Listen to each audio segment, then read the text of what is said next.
नमस्कार। आज माझ्याकडे मी वैद्य ओमनाथ वाडेकर आणि माझ्याकडे आलेले आहे हे आमचे वैद्य। हे मूळ पंढरपूरच्या बाजूला गाव आहे करकम म्हणून, त्या करकम नावाच्या गावाच्या बाजूला यांचं गाव आहे, शेत आहे। त्या शेतामध्ये आणि गेल्या जवळपास किती वर्षापासून तुम्ही याच्यामध्ये कार्यरत आहात? 10 ते 15 वर्षापासून आयुर्वेद क्षेत्रामध्ये, जडीबुटीच्या क्षेत्रामध्ये काम करत आहेत। तर यांचं एक मानवासाठी असा एक यांचा समज आहे किंवा याच्या एक सांकेतिक शास्त्राच्या हिशोबानं हे तुम्हाला सांगत आहे की बा आपण काय खाल्लं पाहिजे, काय होतं। तर हे याच्यावर तुम्हाला 2 शब्द सांगतील। तर तुम्ही हे पूर्ण व्हिडिओ पाहायचा, जेणेकरून तुम्हाला याची माहिती होईल। आणि शावकाचा अधुरा व्हिडिओ जर पाहाल तर अधुरी माहिती होईल। म्हणून मित्रांनो, तुम्ही एक काम करायचं की कमसे कम हा व्हिडिओ पूर्ण पाहायचा। आता हे सांगत आहे तुम्हाला, आपण व्हिडिओ ऐकू। तर काय सांगाल? तर आपलं नाव काय? हां, नमस्ते। मी सुग्रीव श्रीपती देवकर, मुक्काम पोस्ट कानापुरी, तालुका पंढरपूर, जिल्हा सोलापूर। मी या ठिकाणी निसर्गरम्य अशा परिसरामध्ये इथं बसलेलो आहोत। तर मला एक असा संदेश आपल्याला द्यायचा आहे की आपण ज्या वनस्पतीची फळं खाता, ज्या वनस्पती जितकं जास्तीत जास्त वयाचे आहेत, अतिशय मोठ्या वनस्पती आहेत, म्हणजे ज्याचं वय भरपूर आहे, 20 वर्ष, 30 वर्ष, 50 वर्ष, 100 वर्ष जगणारे काही वनस्पती आहेत। उदाहरणार्थ चिंच ही 100 वर्ष जगू शकते। मग चिंचचं जर तुम्ही फळ खाल्लं तर त्यांचं आयुष्य पण तुमचं त्या झाडा इतकं वाढू शकतं। आणि लिंबाचं झाड, चिंचचं झाड असणारं जी काही वनातली झाडं आहेत, ही वनातली झाडं जास्त वयाची आहेत, त्यांची फळं खाल्ली तर तुमचं आयुष्य वाढणार। आता मला म्हणायचं आहे की बा एखाद्या व्यक्ती सळपातळ आहे, तो हालत त्याची बनत नाही, तर मग त्यांना कुठलं फळ खायला पाहिजे? जास्तीत जास्त त्यांना ताकद येणारी फळं त्या ठिकाणी खाल्ली पाहिजेत। अंगात वाढत नाही, तो अंगात जाडपणा नाही, या सळपातळ आहे। हां, मग कसं आहे, शरीर आपलं कसं असतं, या ठिकाणी चरबी कमी करतं, जादा पण करतं शरीर आपल्या खाण्यावरून। पण आपल्याला जी काय आपण निसर्गामध्ये दिलेली जी फळं खातो, त्या फळामार्फत या ठिकाणी आपल्याला ताकद येत असते, चरबी वाढत असते आणि आपलं शरीर सदृढ राहत असतं। त्याच्यामुळं या ठिकाणी बघा, कवट खाल्लं तुम्ही, पुन्हा तुम्ही बदाम खाल्लं, काजू खाल्लं, ही वनस्पतीच आहेत, तर तुमची या ठिकाणी ताकद वाढेल, ह्युमिडिटी वाढेल आणि एक प्रकारची घोड्यासारखी शक्ती तुमच्या अंगामध्ये येईल आणि जास्त वयही तुमचं वाढेल, कुठला आजार तुम्हाला होणार नाही। पण लोकांमध्ये समज असा आहे की बा मांस, मटण, मासोळी खाऊन ताकद येते, याच्यावर काय म्हणा तुमचं? नाही, कसं आहे, एकमेकाचं बघून या ठिकाणी तुम्ही ते खाताय, जिभेला चटकमटक असल्यामुळं हवा मौज मजा मस्ती करणारी ही जी लोकांचं प्रसार आहे, त्याच्यामुळे हे असं वाढलेलं आहे। मला सांगा, आपल्या जंगलामध्ये राहणारा हत्ती हा किती बलवान असतो आणि तो गवतच खातो, मग ते काय मांसाहार करतो का?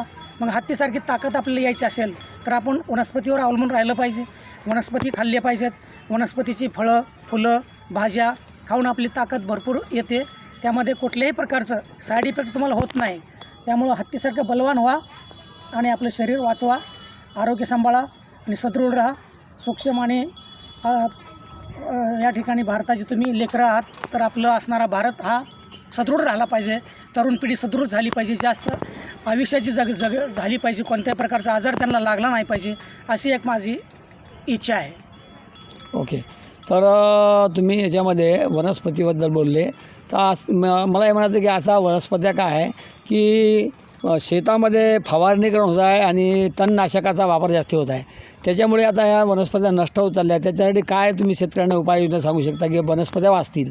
हे बघा, निसर्गानं दिलेले प्रत्येक वनस्पती, प्रत्येक उगवलेलं झाड हे प्रत्येकाला उपयोगी आहे। त्याचा असणारा गुणधर्म आपल्याला माहीत नसल्यामुळं आपण त्याला जाळून टाकतो, फेकून देतो किंवा तणनाशक मारून नष्ट करतो।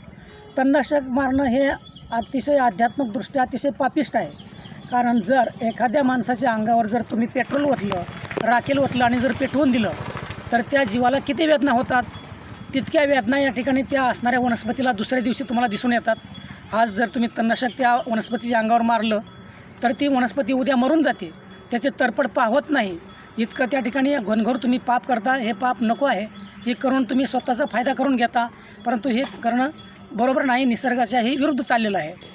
पण आता शेतकऱ्याने मग आपल्या तणासाठी काय उपाययोजना करावा? बा हे नाही मारलं तर शेतामध्ये तण जास्ती होते, तर त्या तणाचं मूल्यमापन आणि त्याचं विल्हेवाटन कसं करावं? हे पहा, तणाचं विल्हेवाटन करणं हे जरी आपल्या हातामध्ये नाही आहे, निसर्गानं या ठिकाणी प्रत्येकाला जगायला संधी दिलेली आहे, प्रत्येकाचं बी त्या ठिकाणी पडत असतं। मला सांगा, तणनाशक तुम्ही एकदा मारलं तर मग त्या ठिकाणी नष्ट झालं असतं ना, प्रत्येक वर्षी दुपटीनं त्या ठिकाणी तण येतं आहे, हे कुठनं येत असेल? म्हणजे तुम्ही निसर्गावर ज्यावेळेस प्रतिकार करता, निसर्गावर आघात करता, त्यावेळेला अनेक ठिणग्या उडून निसर्ग त्याला प्रतिसाद देतं आणि ती दुप्पट तिप्पट बियाणं निर्माण करून आणखीन आपली उपजीविका भागवत असते. तुम्ही मारायचा प्रयत्न करून ते मरणार नाही, ते उलटं जास्त वाढणार आहे. त्यामुळं तणनाशक मारून तुम्ही जरी स्वतःच्या फायद्यासाठी नुकसान करत असाल तर ते फायदेशीर नाही आहे. कारण तण देई धन ह्या विचाराचं आम्ही आहोत. तण देई धन, तण खाई धन असं नाही आहे. तण देई धन ही म्हण प्रचलित आहे. मला म्हणायचं आहे की बा शेतकऱ्यांना मग तणनाशक न मरता तिथे काय केलं पाहिजे? त्या ठिकाणी तणनाशक मारू नये अशातला विभाग नाही आहे. तणनाशक आपण खुरपून काढतोच, त्या ठिकाणी ते मरलं जातंच, नाही असं नाही. परंतु तण देई धन, तण आपल्याला धन कसं देईल हे पहा. ते ऑटोमॅटिक या ठिकाणी तुमचं उत्पन्न वाढेल, सेंद्रिय कर्ब वाढेल जमिनीचा आणि अतिशय पौष्टिक असं फळ मिळू शकेल. रासायनिक खत किंवा इतर असणाऱ्या ज्या उत्पन्नात जरी वाढ होत असेल तरी पण एका बाजूनं आयुष्य कमी करणारी झाडं निर्माण व्हायला लागलेले आहेत आणि कमी आयुष्याची फळं तुम्ही खाल्ली तर तुमचं आयुष्यही कमी होणार आहे. रोग प्रतिकारशक्ती तुमच्या शरीरात वाढणार नाही. त्यामुळे त्याच्या नादी न लागता तुम्ही चांगली फळं खावा आणि सदृढ आयुष्य बनवा. आता मार्केटमध्ये आपण म्हणतो की चांगली फळं खावा, चांगले करावं, पण मार्केटमध्ये आता 90% जवळपास फवारणी केलेलं किंवा विषमुक्त त्यांना भेटत नाही. तर त्यांना विषमुक्त असं अन्न त्याला कसं प्राप्त होईल? ही विषमुक्त अन्न तयार करण्याची पद्धत ही फक्त शेतकरीच वापरू शकतात.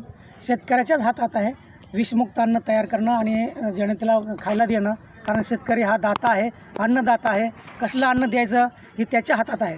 त्यामुळं मार्केटमध्ये जी लोकं खातात बियाणं खतं औषधं जी मार्केटमध्ये जी फळं खातात ही फळं केमिकलची जर दिली तर या ठिकाणी त्यांना आजार वाढणारच आहे. मग शेतकरी हातामध्ये आहे ना चांगलीशी फळं कशी तयार करायची आणि लोकांना कशी पुरवायची. आज बघा देशामध्ये कुणीही उपाशी मरत नाही. अतिशय मोठी मजल या ठिकाणी आपल्या असणाऱ्या शेतकऱ्यानं मारलेली आहे, विद्यापीठानं मारलेली आहे, सगळ्यांचा हातभार लागलेला आहे आणि कुणीही उपाशी मरत नाही. भरपूर त्या ठिकाणी अन्नधान्य पिकलं आहे. परंतु काही केमिकलचं आहे, काही ऑर्गॅनिक आहे. पण ऑर्गॅनिक खाल्ल्यानंतर तुमचं त्या ठिकाणी कोणताही आजार होणार नाहीत, 99% होणार नाहीत. ऑर्गॅनिक खाणाऱ्यालाही आजार होतात, नाही असं नाही. परंतु त्यांनी निसर्गाचं नियम पाळलं तर त्या ठिकाणी त्यांना आजार होणार नाहीत. धन्यवाद.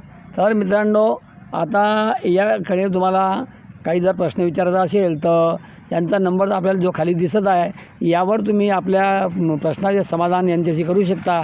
परंतु वारंवार फोन यांना न करावा, एक विश्वास सोडून द्यावा, तर ते तुम्हाला परत मग या फोनवर तुझ्याशी संपर्क साधतील असं मी त्यांना एक विनंती करतो की जे बी लोक ह्या व्हिडिओ पाहतील काही विचारायचं असल्यास हे तुम्हाला संपर्क करतील.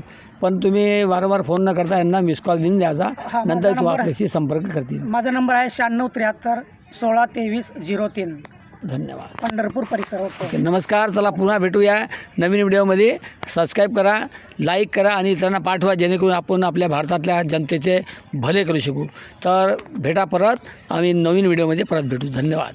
धन्यवाद. आपल्याला हे विचारायचं आहे की आपण एक कुठल्या प्रकारचा उपचार करता असं बी ऐकलं मी.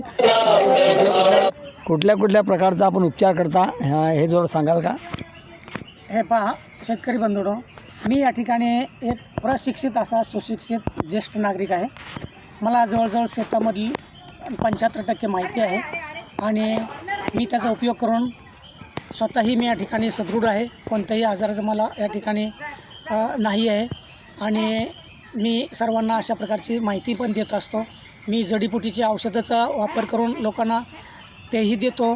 मी ॲरिक्युलर थेरपी, सुजोक थेरपी, कायरोथेरपी, परत मॅग्नेट थेरपी अशा विविध थेरपीद्वारे लोकांचा दर्द कमी करण्यासाठी उपचार पण देतो. या ठिकाणी माझा नंबर मी तुम्हाला सांगितलेलाच आहे, परत एकदा सांगतो. 9673 16 23 03 या नंबरवर फोन करून तुम्ही मला माहिती विचारू शकता. जवळजवळ सर्व खात्याची मी तुम्हाला मला जेवढी काही माहिती आहे तेवढं मी या ठिकाणी तुम्हाला देण्याचा प्रयत्न करीन. धन्यवाद.